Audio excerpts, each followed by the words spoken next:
Muddy feet. In the hospital records, he was registered under the name Kouider Massoud, the name on the documents he carried, which stated he was born in Oued El Fodda in 1965. What drew attention was that no one had inquired about Kouider Massoud since he had entered the hospital 10 days earlier following a traffic accident. The day after he awoke from his coma, the doctor asked him if he remembered his name. He stared at her not absent-mindedly, but as if trying to recall. He no longer doubted that he wouldn't be able to stand on his feet again after the accident. Fugitives live ordinary lives, blending into society, melting in quietly, carrying horrifying secrets, memories that won't let their eyes rest. They excel at disguise, assuming fake identities, hiding, until the day comes when secrets are exposed, masks fall, and they are seized by justice. Fugitive stories inspired by reality. Muddy feet. On a rainy day, the 5th of February 2003, many of those traveling the road between El Atif and Oued El Fodda in Algeria may have noticed a middle-aged man hurrying along the road towards Oued El Fodda. From his appearance, he seemed like a rural man, his feet caked in mud. As he walked along the roadside, he tried to rid his shoes of the mud clinging to them, rushing as if racing against time. It was late afternoon, darkness had already settled over the road. Only flickering lights from distant homes along the way were visible. Rain poured heavier. His woolen cloak didn't help much in his hurried pace. He'd appear when a car's headlights approached, only to vanish once it passed. His dark attire made it hard to spot him from a distance. Sensing the rain wouldn't stop soon, he decided to try and flag down cars heading toward Oued El Fodda. Maybe someone would pity his state and give him a ride. Having already walked over 2 kilometers, he had lost track of his location.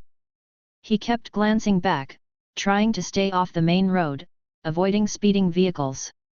Several times, he was startled by car horns.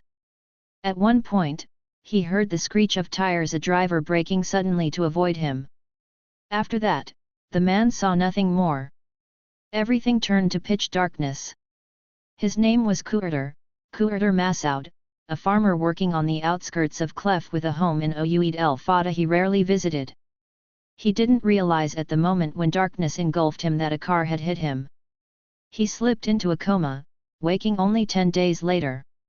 When he opened his eyes for the first time, he realized he was lying on a bed in a dimly lit room. Silence filled the space. He thought it must be the middle of the night. He couldn't remember anything. His eyes wandered around the room. He tried to get up but couldn't.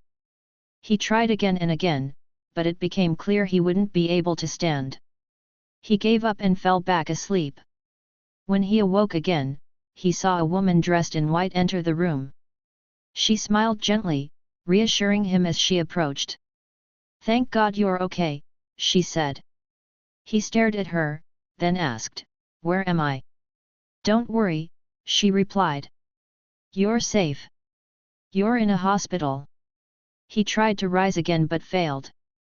His eyes widened as he looked at her, struggling to process her words. She picked up the medical data sheet attached to his metal bed, where he had lain for 10 days. "Who are you?" he asked. "I'm your doctor," she said. "I'm here to help you heal." "Am I sick?" he asked. From experience, she could tell he hadn't fully regained consciousness. She suspected he had memory loss, possibly temporary.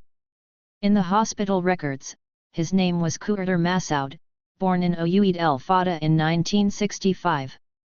Again, what stood out was that no one had asked about him in all the days since the accident. The next day, when she asked him again if he remembered his name, he stared blankly, trying to recall. He was now certain he'd never walk again. Doctors' reports indicated he needed medical care for at least 3 more months. The gendarmerie report stated that Kouider was hit by a car on the road between El Atif and Oued El Fodda. The car had not stopped. Passers-by had found him lying injured on the road, bleeding from the head. No information about the vehicle could be obtained. The morning after the accident, on February 6, 100 meters from the scene, a body was discovered in the fields.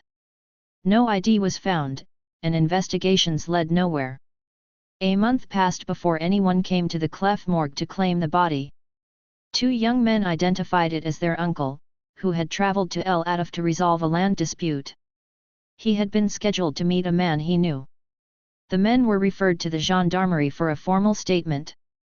The victim, Hussein Ben Mabrouk, was a simple farmer from the village of Kisha. He had no children and was known for frequent land disputes, having inherited large tracts from his father. His love of legal conflict likely explained why his absence raised no concerns. Only his sister knew about his trip to El Ataf, as she too had a stake in the land dispute. She had kept the identity of the man Hussein was going to meet a secret until her sons returned with the news of his death. She insisted on going to the gendarmerie to reveal what she knew, bringing documents proving land ownership. She disclosed that her brother had planned to meet Kouider Massoud. Coincidentally, the officer who took her statement was the same one who filed the accident report involving Kouider. Hearing that name piqued his interest. He pulled out the old report and questioned her further.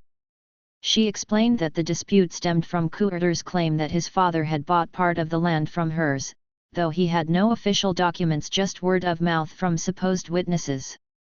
He demanded compensation beyond what was reasonable, driven by the rise in property prices. Hussein's family buried him with the customary rites. Meanwhile, Kouider had spent over a month in the hospital with no visitors. He seemed to have amnesia, and doctors prioritized helping him adapt to paralysis. He soon got used to a wheelchair and started daily strolls through the hospital garden. One morning, a gendarmerie officer entered his room for questioning. His doctor was present and noticed how Kouider grew nervous and afraid. The officer asked directly if he was Kouider Massoud. Silence. The officer pressed again. Kouider stared back fearfully, refusing to answer. The doctor intervened, stating that Kouider had memory loss and could not respond. She hoped it was temporary and that he'd recover. That evening, she returned to his room, rare for her at night. She leaned close and whispered that she knew he had regained his memory and simply didn't want to talk to the officer. He glared at her and said he wanted to leave the hospital. She promised she'd arrange it soon. The next day, the officer returned.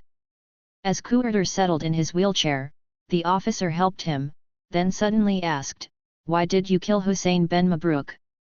Without thinking, Kouider replied, "I killed him because he refused to give me my share of the land."